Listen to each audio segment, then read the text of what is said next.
All right, good Wednesday afternoon, everyone. Thanks for stopping by for a quick check of your forecast. It is April 24th, year 2024. We are pushing just past 4 p.m. this afternoon.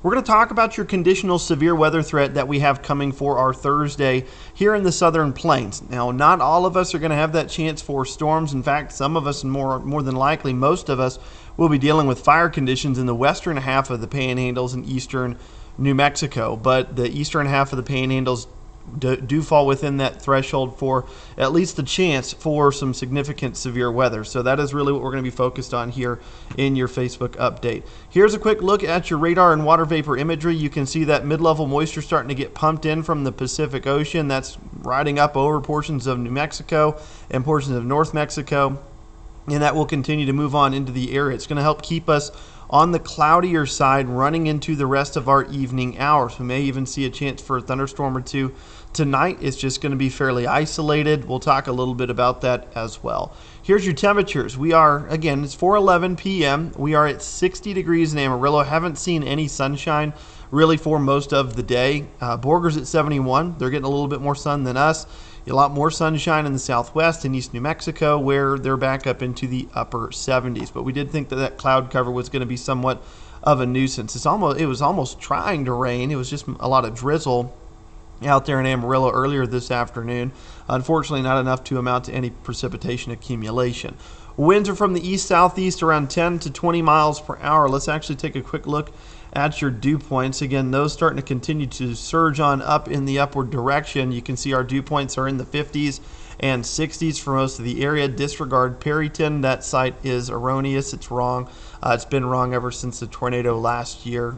It's an FAA site, so it's something that the airport's got to fix up there. But again, dew points for most of us very high in the 50s and 60s, and that will continue to push on into our area, and we'll see that dry line start to make its presence known as it kind of slowly moves out of New Mexico tomorrow morning and into the central panhandles. Here's your threat for tonight. Again, still have that marginal to slight risk in the deep southeast panhandle, mostly outside of our area is where we think storms are going to get going, probably a lot closer to where the warm front is draped across the region. This is the day in particular, though, that we're watching most closely. Again, we have that marginal risk for severe storms here in Amarillo and Canyon. Marginal, by definition, means storms should be fairly isolated. They're going to be fairly weak in nature and probably won't last very long. Slight risk is where you start to get better coverage of storms. The conditions a little bit more favorable for maybe a few more storms and maybe a little bit stronger. That enhanced risk zone from really Highway 70 south from Perryton through Pampa and Clarendon is the area that we're watching from there in east. That's where we think we're going to have that greatest risk if storms get going to be those supercells that produce very large hail, damaging winds, and then probably the chance for a handful of tornadoes as well. The wind shear would support that if we can get storms going. That's the big question, is if they develop. We actually have what's going to be called a cap.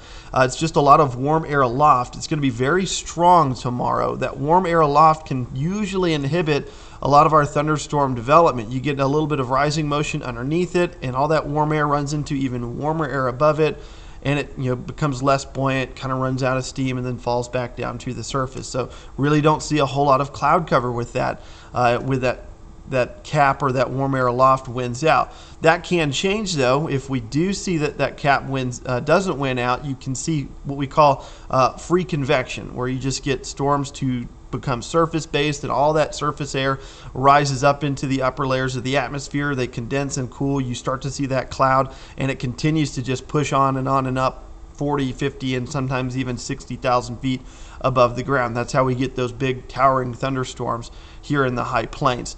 On the other side of the dry line, we'll be dealing with fire weather concerns. This will be from noon until 9 p.m. here in the Panhandles region.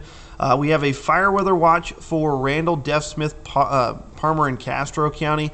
These areas, it's kind of uncertain on if we've got enough green grass to hopefully limit the fire weather conditions. As you get up north of the Canadian River, we really haven't seen a whole lot of widespread precipitation and really any meaningful precipitation aside from a few localized areas. And so overall, the threat for critical fire conditions will be present for most of the counties up there. So that's why they're going to be under that fire weather warning come Thursday. So let's put your model into motion. Again, we won't rule out maybe a rogue thunderstorm or two today. They should pose mostly just a hail risk up to the size of golf balls with the strongest storms. Not all of them will be of that intense nature, and those will continue to make their way east pretty quickly. Clouds should be very thick tomorrow morning, expecting them to slowly burn up though as we get into the afternoon hours. That dry line will start to mix east out of New Mexico and into the panhandles, and then we'll have that chance for a handful of thunderstorms later on in the afternoon. We're going to have two areas to watch. There's going to be an earlier afternoon chance for some thunderstorms kind of later in the day around 4, 5, 6, 7 p.m. up in the northeast panhandles. You can see our model likes places from almost like a Pampa border line and then north of there up towards Canadian, Perryton, and then Beaver, Oklahoma. These are the supercells that will pose that very large hail, very damaging wind threat, and that chance for a tornado or two. They're going to be scattered. They're not going to be widespread across the area. So even if you are up in this region, it's no guarantee that you'll even get hit by one of those thunderstorms. But those are the storms anyway that we think are going to pose the biggest threat for us Thursday evening. We're going to have some reinforced dynamics aloft later in the evening, and so we will expect to see some better storm chances towards Childress and Paducah late in the overnight hours. We're talking probably 10 p.m. at the earliest, running until midnight, maybe even 1 or 2 o'clock in the morning. And then the cold front will catch up to the dry line. We end up with some warm, dry, and windy conditions for your Friday, and that will lead to at least some elevated fire conditions for most of the northern panhandles and probably all of eastern New Mexico. So that is, again, how things are going to probably play out. At least that's what the expectation is for right now. Moving into this weekend, we're moving into more of our climatological peak for severe weather season. We've got another trough that's going to move into the southwest U.S. Now, we probably won't have enough moisture return for us to see severe storms in the panhandles in eastern New Mexico with this low, but it's probably going to, kickstart some more severe storms in parts of Kansas and Oklahoma. They could have a pretty significant threat for severe weather over there on Saturday, but we'll be west of the dry line, so probably no severe storms here locally, but it is something that we'll just kind of have to monitor.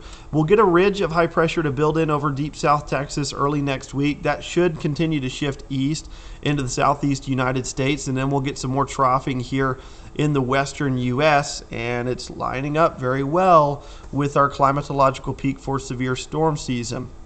Temperature is going to run above average with that big dome of high pressure, and then we'll probably have that trough out west, which will support the chance for some more dry line thunderstorm events here across the Panhandles region and maybe even eastern New Mexico if we can get enough moisture pulled in from the Gulf of Mexico. But 40% chance right now from the Climate Prediction Center that we will be above average in the 30th of April through the 4th of May time frame. Again, it's not the peak of our monsoon season, so we're talking just a little bit more than 1/3 of an inch of rain to be considered above normal, but some more potential storm chances are coming down the pipeline here, running out of April and into May. And again, being the time of year it is, severe weather is always going to be on the back of our mind. Here's your lows for tonight: 58 in Amarillo, 62 in Childress. We're going to tumble to 50 tonight in Clayton, New Mexico. Highs tomorrow, we'll get up into the upper 80s, especially where we see clouds clear out pretty early in the day. And again, the biggest threat will be that chance for some severe storms, some significant severe supercells over in the eastern panhandles running through the evening hours. So again, tomorrow's going to be a weather alert day. Just make sure once we kind of get past 2 p.m., you're paying attention to the forecast, kind of know what's going on, atmospherically. If you've got a weather app, great. Make sure the notifications are turned on. You can download our Storm Search 7 weather app to also get those timely notifications. A NOAA weather radio is also another good tool to use. Make sure the batteries on that thing work.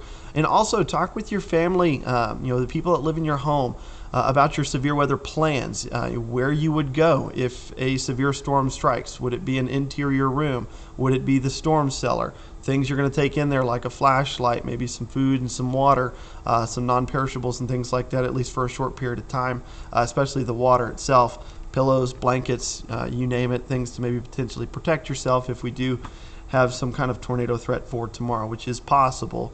Again, I know it's the draft tomorrow. We're going to try and stay away from that as much as possible, but if we do get some severe storms that we need to start letting you guys know, we will certainly be cutting in to let you guys know what's going on tomorrow afternoon on Facebook and over the air. That is all I have for you guys this afternoon. Thanks for stopping by, and make sure to stay weather aware.